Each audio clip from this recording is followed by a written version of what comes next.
Hey everybody, it's Jason Blaha here, and today I want to talk to you guys a little bit about sometimes how frustrating it can get trying to talk to people and explain things that should be common knowledge, and it should be stuff that people should be able to easily research on their own. And it's scary because it shows how many people come to places like YouTube Fitness who come for information and they don't bother to learn even basic physiology, and they get caught in gimmicks that other people put out about partial reps of different types. People like this Jason Gallant guy, people like AlphaDestiny, and I call him that for a reason. Yeah, I know his real name on here is AlphaDestiny. But the thing is, they buy into this stuff without stopping to actually think any of it through. And people say, well, this person got these results by doing that. And the question you have to ask is, well, how do you know that? And people will see someone with a certain genetic predisposition, or they go on certain drugs or whatever, and they get results, and people don't seem to understand that that's not proof that their actual method that they demonstrated for you works, or that it was even the best approach. Meaning, like if a person goes and does a bunch of partial reps and they get some muscle growth from it, how do you know they wouldn't have got more muscle growth had they done full range of motion? Or how do you know the results it took them 8 years, they wouldn't have done it in 6? But people don't think through that. They simply say, aha, look, this guy's got his trap screws, so therefore it was his heavy rack pulls that did it. Or Jason Gallant, I like his physique, so it must be the fact that he believes in training the muscles, not the joints, by doing mid-range partials and stuff that's to blame. But the reality is, if people bothered to do 15 minutes of research on this, to look at what the studies say, look at what the top experts say, they would realize that this is absurdity. That it's absurdity, and it gets, again, frustrating to have to explain these things to people. I mean, yeah, it's my job to explain these things to people, but at a certain point, you have to wonder, why don't people get it? Because there's millions of people out there who don't. They see this stuff and they don't take the time to do due diligence. And what do I mean by that? People will talk about, well, mid-range, it works the muscles, not the joints. That's not true. Your muscles contract through their full range of motion. Meaning the terminal ends, the stop and the start of any given exercise, can actually reach sometimes some muscle fibers that aren't reachable through the mid-range. In other words, when you think about the function of a muscle, it moving through its full effective range of motion, its terminal ranges of motion, there are going to be more total muscle fibers available through that than if you only did part of it. And that's because you have to think about the way a muscle is constructed. So if we're talking about that, just hypothetically, a muscle is going to have, not guaranteed, but it's going to have more potential development. Furthermore, when you look at things like mobility, joint health, what do we know? What does the research show? That people who train a joint through its full, healthy, normal range of motion actually tend to have stronger joints. So, again, you'll have this Gallant guy who will say things like, well, don't train your joints. Well, do you guys want to have joint problems? Do you want osteoarthritis and stuff in your joints later? Do you want loss of mobility as you age?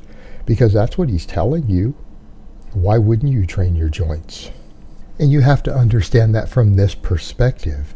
If you do an exercise through its fullest safe range of motion, because there are a few exercises, not many on the compound lifts, but there's a handful that, their fullest range of motion could compromise certain things, whether it's the joint or tendons and things like that. They do exist.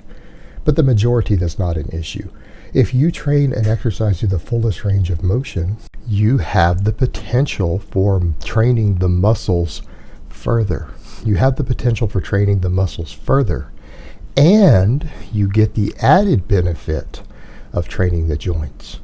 And people will hear a catchphrase like that and say, aha, that's the secret to how this guy got his physique. Instead of thinking, wow, this guy looks a little older. Maybe he's been training a really, really, really long time.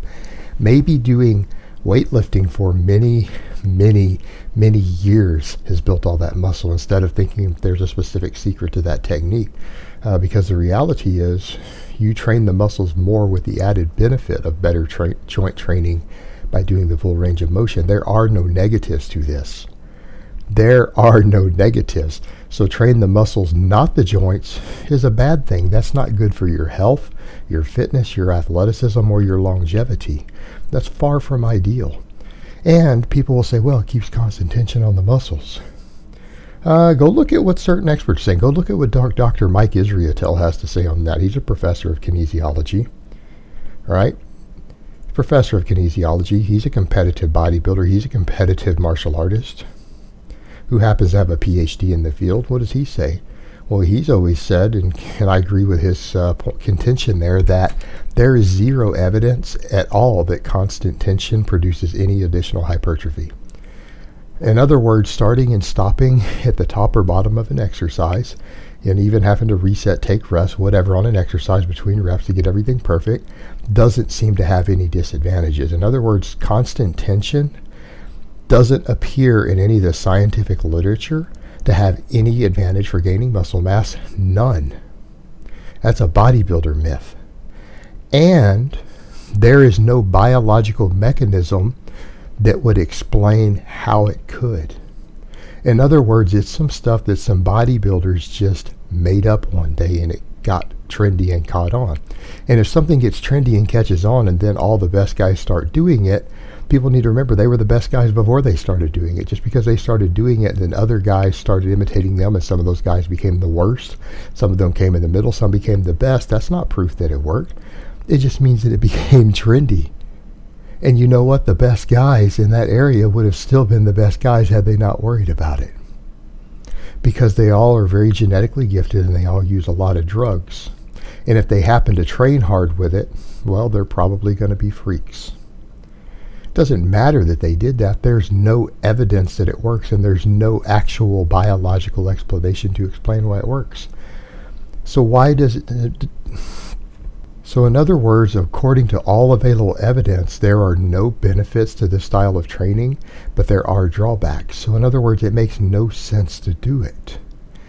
It makes no sense to do it. It's a slightly inferior form of training. But it also goes to show you that with enough hard work over a long enough number of years, you can do something that isn't ideal and still make really good progress, can't you? I mean, guys like Gallant's a perfect example, but the problem becomes when something that actually, when they didn't get their results because of it, they got their results in spite of it. They got their results in spite of it. They'll try to pitch it as a gimmick or the right way to do things. When again, the evidence and the evidence that you can easily find yourself in 10 to 15 minutes of searching suggests that they're wrong. Suggests that they're wrong. Same thing. He takes AlphaDestiny. Guy goes and does all this silly stuff, yet all the best coaches, all the top experts, and again, we can take experts that actually compete, who aren't just bookworms, who don't just look at the research, people who know the research inside and out, who happen to compete also, will all say, no, heavy partials don't produce more muscle growth. They don't produce more muscle growth in anything. Not in any muscle. So you'll see guys like AlphaDestiny who will switch over to that style of training, go on a few SARMs, or whatever it is that he did to make his traps grow, and say, aha, see, my methods work. And kids will buy it without doing any due diligence and going and researching. Do heavy partials actually work the muscles harder? Do they stop and look at an anatomy chart and think through the moment arms and levers? No, they don't bother. And that's the scary part, guys. If you're going to go lift weights and you're going to spend time watching YouTube, or you're going to take the time to listen to other people trying to find tips, it would behoove you to learn some basic human anatomy and physiology. It would really do a lot of good if people would do that. If everyone who decided to lift weights or work out or become athletic just took the time, a little bit of time, to read some anatomy books, to look at things like how the human muscle structure and skeletal structure work, and look at basic levers and learn a little basic physics, they would realize that this stuff is nonsense. These are just gimmicks. These are tricks. And anyone who's taken the time to get a basic education on these things shouldn't need to be told these things. But the reality is, how many hundreds of thousands, if not millions of people just see this stuff and say, aha, I see it worked for them, monkey see, monkey do. and they just do it without stopping and thinking it through or looking at how the human body works. And that's the thing, guys. If you're going to get into weight training and fitness, it would be in your best interest to actually spend a little bit of time learning how the body works. It would really help you tremendously, and it would help you not get suckered in by this silly nonsense that people spew out. Alright guys, but that's really all I have to say on that today. I hope it's been informative, and I will talk to you guys next time.